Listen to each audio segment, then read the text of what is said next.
The Cleveland Browns quarterback room just went from tense to downright volatile. So volatile that a routine red zone drill spiraled into the ugliest fight fans have seen at an NFL camp in years.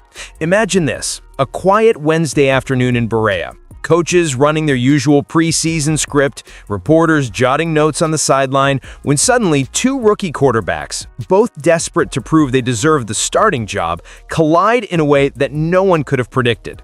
Within seconds, what should have been another forgettable practice snap turned into a full-blown brawl that left one quarterback clutching his shoulder on the turf, the other shouting over him, and teammates rushing in as the field erupted.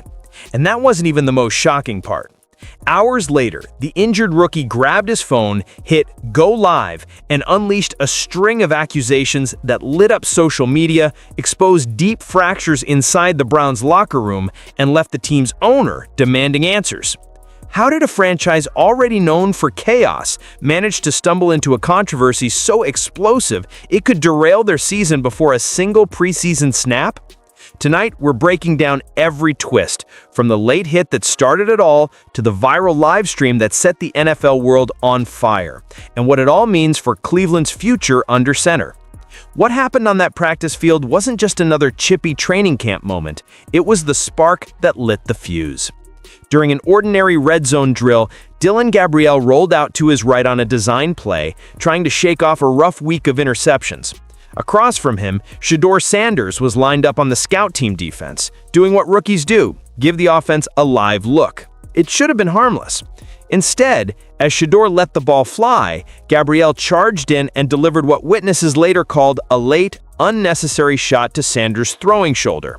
The crack of the hit echoed so loud that even players on the sidelines stopped mid-drill. Sanders hit the turf instantly, clutching his arm in pain as teammates rushed over. But what happened next stunned everyone even more. Instead of showing any concern, Gabriel stood over the fallen rookie and barked, "That's what happens when you think you're better than everybody else." In that instant, practice stopped feeling like football and started feeling like a powder keg locker room feud gone public. If the hit on the practice field was the spark, what came next was the explosion. Barely 2 hours after the scuffle, while his left arm rested in a fresh sling, Shedeur Sanders opened Instagram and hit the Go Live button. No team-issued statement, no carefully worded PR release, just an unfiltered, frustrated 21-year-old rookie speaking straight to his phone and to millions of fans who were about to watch it all unfold in real time. The live stream started quietly at first. Shedeur sat in what looked like his apartment living room, a towel draped over his shoulder like he'd just come from the trainer's table. He looked exhausted but locked in, his tone measured, until he began recounting what had happened at practice. "You'll want the real story," he said, staring into the camera. "This isn't about football anymore. This is about jealousy. This is about politics, and it's about an organization that doesn't know how to protect its own players." That line alone sent the comment section into overdrive. Thousands of fans joined within minutes, the viewer count spiking past 50,000 live, then 100,000, until it felt like the entire NFL world had tuned in. And Shedeur didn't hold back. He accused Gabriel of being bitter over draft status, third round versus fifth round, that's all he cares about, Shedeur said, adding that Gabriel never handled losing reps well. He claimed the Browns coaching staff had known for weeks that the tension between the two rookies was building, but did nothing to stop it. "Draft position doesn't mean nothing when you can't perform when it matters," Shedeur continued, his voice rising. "They let it get to this point, to where I'm laying on the ground with a shoulder injury because they were too weak to handle their own quarterback room." The live stream went on for more than 10 minutes, plenty of time for Shedeur to paint a picture of a dysfunctional locker room, simmering resentment, and a coaching staff asleep at the wheel. Clips of the video began popping up on Twitter and TikTok almost instantly, chopped into viral snippets with captions like, "Shedeur calls out the Browns," and "This rookie is done with Gabriel." By the end of the night, the stream had racked up over 2 million views and was trending on every major sports page. For the Browns organization, the damage was done before they even had a chance to respond. Instead of controlling the narrative, the rookie quarterback had already said it. This wasn't just a practice fight, this was a team tearing at the seams. And if the late hit hadn't already split the locker room, Shedeur's live stream had just made everyone pick a side. Long before the brawl in Berea, the seeds of disaster were already planted on draft night. The Browns entered the 2025 offseason in scramble mode after learning Deshaun Watson, still carrying that $230 million contract, would miss the entire season with a second Achilles rupture. Suddenly, Cleveland had no clear starting quarterback and an urgent need for depth. The front office's first move was supposed to bring stability. They signed 40-year-old Joe Flacco, hoping the veteran, who'd once briefly rescued their 2023 playoff run, could hold things together one more year. A few weeks later, they traded for Kenny Pickett, the former first-rounder from Pittsburgh who'd never quite lived up to expectations, but offered at least some starting experience. On paper, that should have given them a safe bridge while they figured out the future. But the real gamble came in April's draft. With the 94th overall pick in the third round, Cleveland selected Oregon standout Dillon Gabriel, a prolific college passer who'd piled up record-setting numbers but had long been criticized for his 5'11" frame and limited arm strength. Many analysts felt the Browns had reached, passing on other needs to grab a quarterback they weren't even sure could thrive against NFL speed defenses. Then came the move that changed everything. In the fifth round, with the 144th pick, Cleveland traded up to snag Shedeur Sanders, son of Hall of Famer Deion Sanders, an athlete most scouts had projected as a late first or early second-round talent. His unexpected slide in the draft shocked fans and even some front offices. Overnight, the Browns had two rookies from two very different pedigrees competing for the same future. That decision, two young quarterbacks drafted just 50 spots apart, created an awkward dynamic before either of them ever stepped on the practice field. Gabriel, taken higher, expected to have the inside track. Sanders, drafted later but carrying the name recognition, arm talent, and composure of a coach's son, arrived with a chip on his shoulder. What looked like smart roster building on paper, stockpiling affordable rookie talent, turned out to be a recipe for resentment. Instead of one young quarterback learning quietly behind veterans, the Browns had two prospects fighting not just for a roster spot, but for validation. One to prove his draft slot was deserved, the other to prove the league had doubted him. And beneath all of it, the Browns' leadership structure was already fraying. The head coach, Kevin Stefanski, believed in letting competition work itself out naturally. The offensive coordinator, Tommy Rees, reportedly favored Gabriel early on, giving him more complex packages in practice. Meanwhile, Shedeur noticed, and so did his teammates. That tug of war over coaching attention, combined with the pressure of replacing an injured franchise quarterback, made the Browns' QB room less a family and more a powder keg waiting for a spark. By the time summer camp rolled around, the friendly competition the coaches had envisioned was already unraveling. What started as two rookies pushing each other quickly morphed into something personal, something you could feel in the air during every drill. In the early weeks of rookie minicamp, teammates noticed a difference in their body language. Shedeur arrived with the quiet swagger of a player who believed he belonged, carrying himself like he had nothing to prove, despite his fifth-round draft spot. He stayed late after practice, working on timing with backup receivers, asking questions in meetings, and earning nods of respect from veterans who had seen plenty of rookies come and go. Dillon Gabriel's demeanor began to shift in the opposite direction. Early on, he looked confident. After all, he was the higher draft pick, and everyone assumed he'd get the bulk of developmental reps. But as OTAs progressed, that confidence started to slip. Sanders consistently hit his reads quicker, threw a cleaner ball, and, most importantly, looked calm under pressure. Meanwhile, Gabriel started pressing, forcing throws into tight windows, and his interception count crept up during scrimmages. The turning point came during the Browns' joint practices against the Carolina Panthers. Reporters on the sideline watched as Gabriel struggled against Carolina's second-team defense, tossing 2 ugly interceptions in one session and reacting with visible frustration, slamming his helmet after one incompletion. Minutes later, Sanders stepped in, and the entire tempo shifted. He connected on a deep out route against tight coverage, then calmly adjusted protections at the line like a seasoned veteran. By the end of the day, it was Sanders who got pats on the back from the offensive lineman, while Gabriel walked off the field alone, silent and seething. From that point forward, the rivalry stopped being subtle.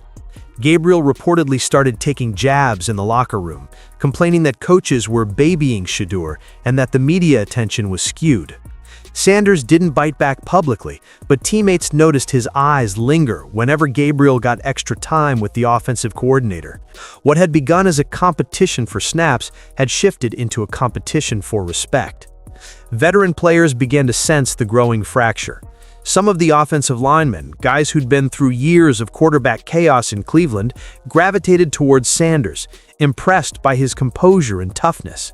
A few receivers, on the other hand, sympathized with Gabriel, seeing a young QB trying to live up to third-round expectations under the weight of constant criticism. The coaching staff, hoping things would work themselves out, stayed hands-off. That silence allowed the tension to build unchecked, creating an unspoken divide that hovered over the locker room like a storm cloud. By the time the team returned to Berea for full training camp, the rivalry wasn't just about football. It had become a quiet civil war inside the quarterback room. When the late hit landed during that red zone drill in Berea, the tension that had been simmering for weeks finally boiled over in front of the entire team. The crack of Gabriel's shoulder-first hit on Shedeur's throwing arm stopped practice cold. For a heartbeat, the field went silent, until Sanders let out a sharp yell and collapsed, clutching his arm. A few teammates sprinted toward him, but the moment that shocked everyone came next. Instead of kneeling to check if his fellow rookie was okay, Gabriel stood over Sanders and barked, "That's what happens when you think you're better than everybody else." The words hung in the humid air like a spark to dry grass. Within seconds, the sideline erupted. Offensive linemen were the first to react. Veteran left tackle Darwin Jones rushed forward, shoving Gabriel back and shouting, "What the hell is wrong with you?" Joel Bitonio, the all-pro guard, moved in beside Jones to shield Shedeur, who was trying to push himself off the turf despite the pain. Players from both units poured in, forming a ring around the two quarterbacks. Some wide receivers stepped in to pull Gabriel away, trying to calm him down. A few defensive players, Myles Garrett and Jordan Hicks among them, pushed through the crowd to separate everyone before punches could fly. What startled many of the younger players was how quickly the room seemed to split. Linemen rallying behind Sanders, a couple of receivers standing closer to Gabriel, the defense trying to play peacemakers. Head coach Kevin Stefanski blew his whistle so hard the sound cracked, then signaled to shut the entire practice down, something players later admitted they'd never seen happen in the middle of a full training camp session.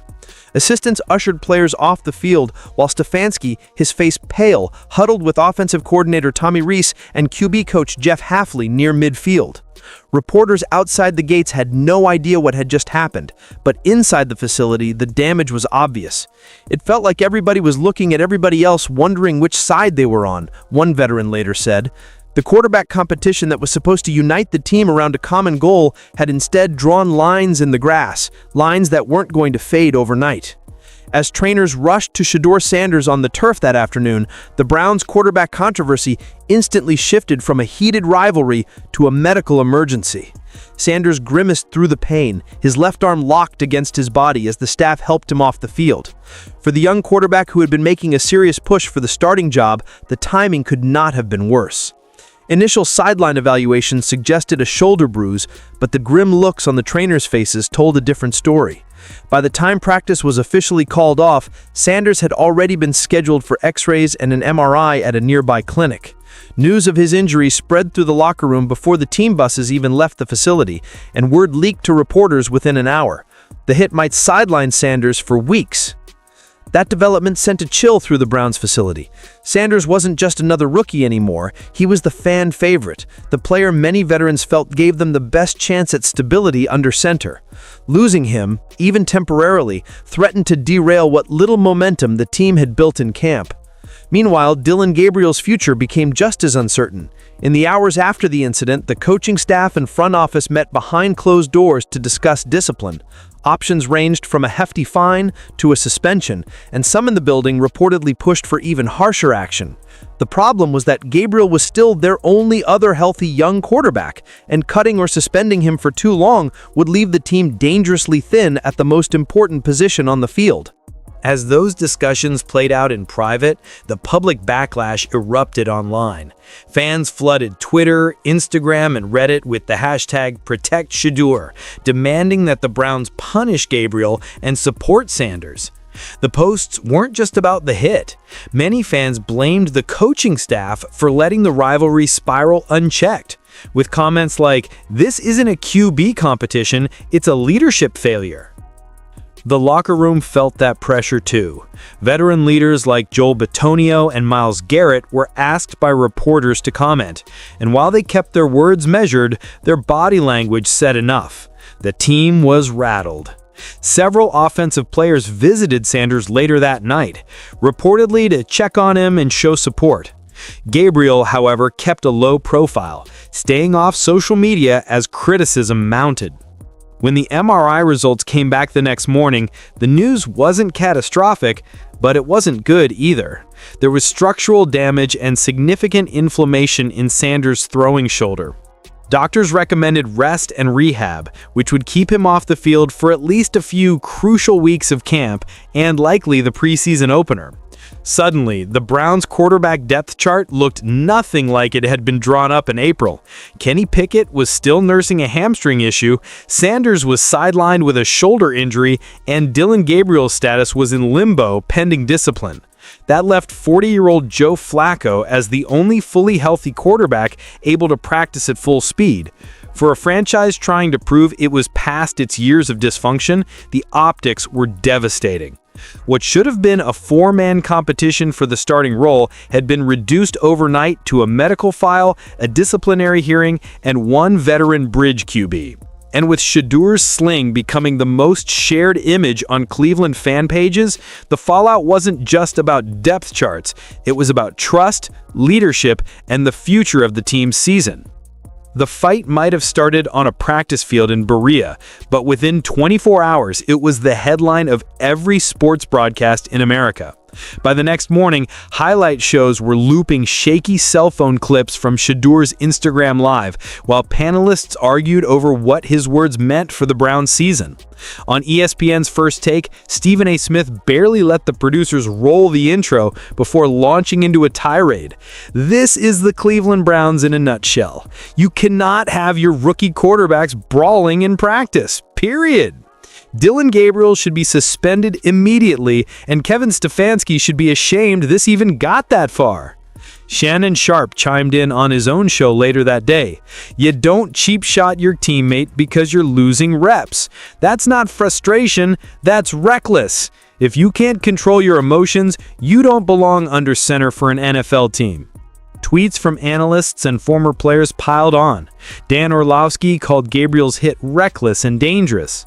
Retired Browns legend Bernie Kosar, normally measured and protective of the franchise, told a Cleveland radio host that he had never seen a quarterback room implode like this and urged the team to set a clear standard. Former Pro Bowler Alex Smith went even further on a podcast. Once the trust in a QB room breaks, it's almost impossible to get it back. The Browns can't just sweep this under the rug. While the media roasted the team in public, things behind the scenes were just as tense.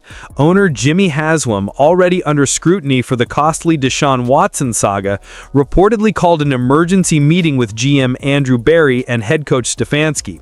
According to team insiders, Haslam was furious and embarrassed, demanding to know how a simmering rookie rivalry had turned into a national spectacle. One insider said bluntly, "Jimmy wants heads to roll. He's tired of the Browns being the punchline of the league." Inside the Browns building, the coaching staff felt the walls closing in. Stefanski, once praised for his calm, hands-off approach to locker room dynamics, was now facing questions about whether that same approach had let the conflict fester. Offensive coordinator Tommy Rees, accused by players of favoring Gabriel in practice reps, found himself fielding quiet criticism from veterans who felt he'd let the QB room fracture. For the players, the spectacle was impossible to ignore. Instead of answering questions about play calling or the next preseason opponent, they were being asked to pick sides, defend teammates, and explain how the team could move forward. The national spotlight had shifted from Cleveland's promising defense and new offensive weapons to the dysfunction at quarterback. In the span of 48 hours, the Browns went from planning their preseason opener to managing a full-blown PR crisis. And for a team desperate to convince its fan base and its own locker room that this season would be different, the leadership crisis now felt like the biggest opponent they'd have to face. In just a few short days, the Browns went from having a crowded quarterback competition to standing on the edge of a crisis. What began as a routine red zone drill has exposed fractures that were hiding in plain sight. A locker room split by loyalty, a coaching staff caught flat-footed, and an ownership group once again watching its franchise become a national punchline. The fallout is bigger than one late hit or a viral live stream. Shedeur Sanders is now sidelined during the most critical stretch of his rookie season, forced to rehab his throwing shoulder instead of competing for the starting job. Dillon Gabriel's future in Cleveland hangs by a thread as the front office debates punishment severe enough to satisfy fans, but measured enough not to cripple their already thin depth chart. Kenny Pickett is still nursing a hamstring strain, and Joe Flacco, at 40 years old, is suddenly the only healthy quarterback standing between the Browns and chaos under center. Meanwhile, the rest of the league is watching. Rivals see an opening in the AFC North. Analysts are openly wondering if the Browns' culture is still too fractured to sustain a playoff run, no matter how strong their defense might be. And fans, after years of heartbreak, have once again been reminded how quickly promise can turn into embarrassment in Cleveland. The questions linger like a storm on the horizon. Can Stefanski reestablish order in a locker room that's already chosen sides? Will Haslam's push for accountability lead to the changes fans are demanding, or to another season defined by off-field drama?